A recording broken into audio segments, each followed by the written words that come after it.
Saya selalu mengaji. Terkadang saya itu sampai malam itu sampai menjelang subuh saya nggak bisa tidur. Saya mengaji.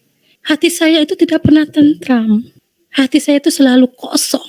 Hidup ini terasa seperti menyiksa saya rasa saat itu. Makanya saya jadi curiga, yang dia baca itu Quran atau daftar utang piutang?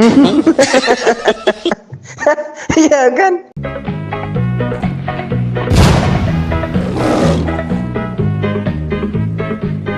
Assalamualaikum warahmatullahi wabarakatuh, sahabat semuanya. Jumpa lagi kita ya. Alhamdulillah.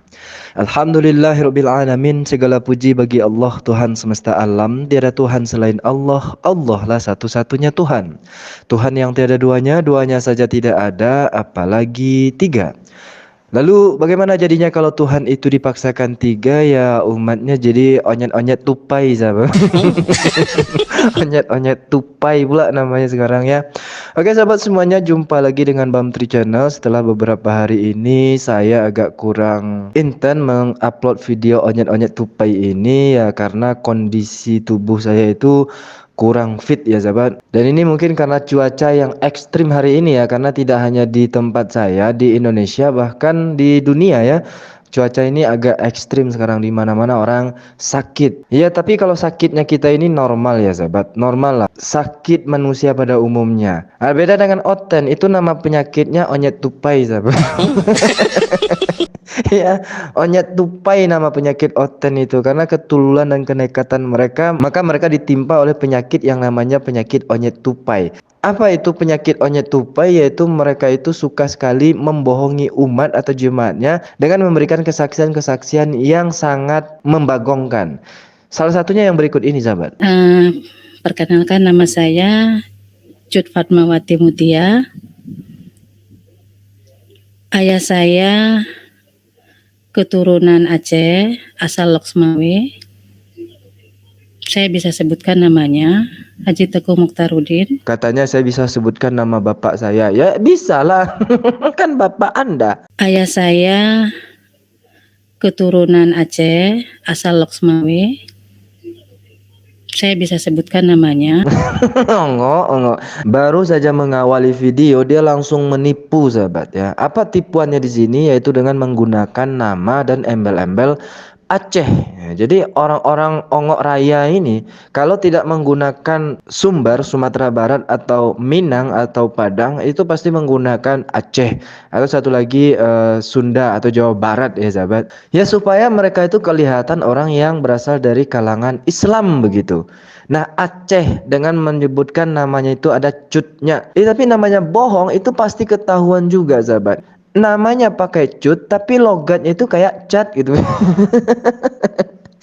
Namanya cut tapi logatnya Medan, sahabat, atau ya bukan Aceh lah. Orang Aceh tolong konfirmasi ya, karena saya juga punya banyak teman orang Aceh, logatnya nggak seperti ini ya. Itu yang pertama, ada ketahuan ya. Kita lanjut lagi. Latar belakang pendidikan saya dari SD,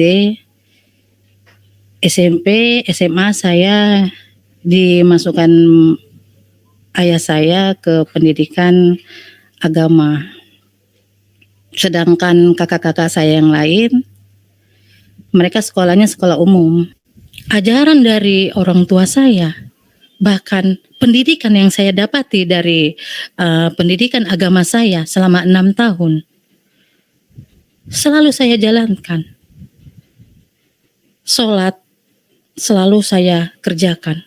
Karena tahu saya saat itu, as-sholatu imaduddin. Sholat itu tiang agama. Saya tidak akan pernah tinggalkan. Terkadang di malam hari saya tahajud.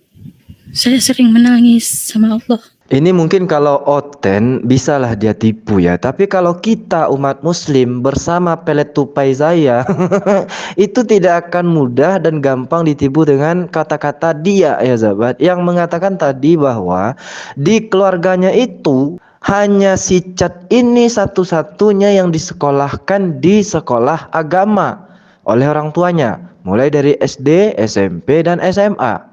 artinya 12 tahun. Tapi tak lama setelah itu dia katakan bahwa Pendidikan yang saya dapati dari pendidikan agama saya selama 6 tahun. hanya 6 tahun dia belajar agama. Kan pantat beruk namanya.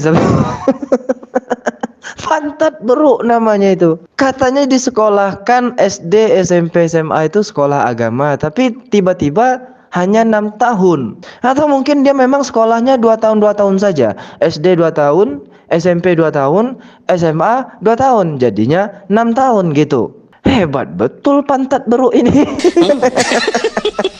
Ya, makanya dia tidak bisa berbohong ya di hadapan umat Islam. Kalau di hadapan para oten mungkin bisa, karena oten kan gampang percaya. Cukup percaya, masuk surga, kan gitu. Ya tapi kita dengarkan saja pengakuan dia ya. Dia tadi tidak pernah tinggal sholat karena dia tahu as-sholatu imaduddin katanya. Sholat itu adalah tiangnya agama, maka dia tidak pernah tinggalkan sholat. Artinya dia sangat solehah ini sahabat. Orang yang sangat paham agama. Tapi ketika dihadapi sebuah masalah atau ujian oleh Allah, apa yang dilakukan? Saya selalu mengaji. Terkadang saya itu sampai malam itu sampai menjelang subuh saya nggak bisa tidur. Saya mengaji. Kenapa saya seperti ini? Saya selalu melakukan perintah Allah. Saya sholat. Karena sholat itu tiang agama yang saya tahu. Tapi kenapa? Yang namanya tiang itu pondasi kuat. Kenapa? Hati saya itu tidak pernah tentram. Hati saya itu selalu kosong. Hidup ini terasa seperti menyiksa saya rasa saat itu.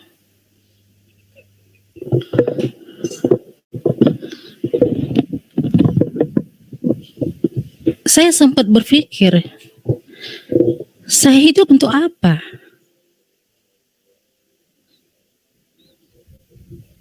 Kenapa ujian yang saya dapatkan seperti ini?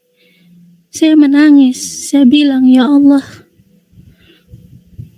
kenapa harus aku yang mengalami hal ini? Saya bekerja mencari nafkah buat anak. Ongo, ngaku baca Quran dari sejak malam sampai hampir waktu subuh masuk, tapi tidak mendapatkan ketentraman hati dan ketenangan hidup. Jadi apa gunanya si pantat beruk ini baca Quran?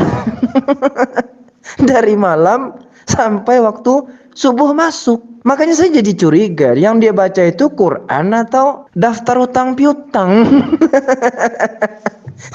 Iya kan?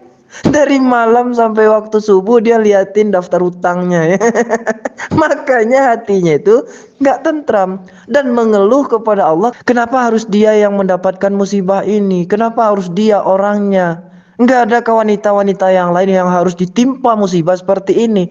Ongo. Jelas ini bukan pengakuan pernyataan seorang muslimah yang sholatnya nggak pernah tinggal, yang baca Qurannya itu dari malam sampai waktu subuh masuk. Karena kalau memang dia baca Quran, pasti dia tahu ayat Al-Quran bahwa firman Allah di sana katakan, A'udzu billahi minasyaitonir rajim.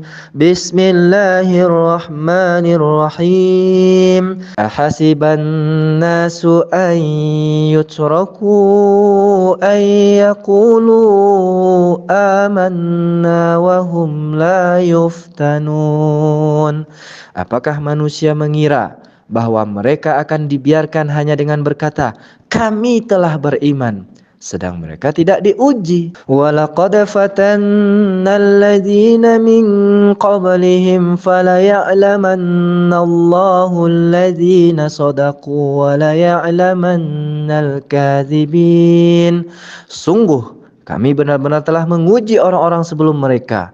Allah pasti mengetahui orang-orang yang benar dan pasti mengetahui para pendusta. Nah ini ayatnya sahabat. Katanya tadi dia orang yang beriman. Katanya dia tidak pernah meninggalkan sholat. Katanya dia membaca Al-Quran setiap malam sampai larut pagi. Tapi hatinya nggak tentram. Artinya dia pendusta. Sejak dari masih kecil kita udah jago berbohong.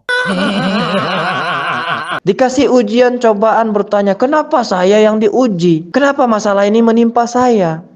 Padahal di dalam ayat lain Allah katakan, la yukallifullahu nafsan illa wus'aha. Allah tidak akan menguji hambanya di luar batas kemampuan. Nah, udahlah, nggak perlu kita perpanjang. Intinya dia pendusta, ya, sesuai dengan surat Al-Ankabut ayat 2 dan 3 tadi, sahabat. Maka kedustaan ini akan berlanjut, yaitu dia bertemu, berjumpa, melihat, dijamah oleh Yesus. Berikut pengakuannya. Di tempat tidur di mana mamanya juga tidur, tapi saya tidak tidur. Saya duduk sambil memangku bebinya.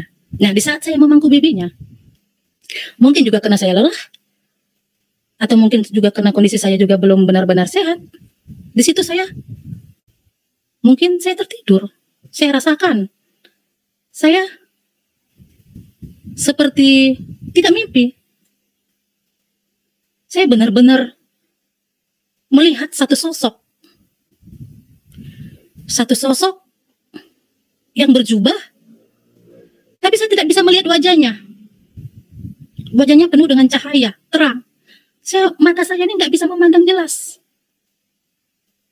Cuma di depan sosok yang saya lihat berjubah itu, ada seorang bapak-bapak tidur di depannya. Sosok berjubah itu pegang tangan saya, dia tuntun saya. Katanya, sebut dalam nama Tuhan Yesus. Sambil saya dituntunnya, saya sebut dalam nama Tuhan Yesus. Langsung saya sujud di kakinya. Saya bilang, "Tahukah Tuhan itu yang saya cari selama ini?" Oten betina.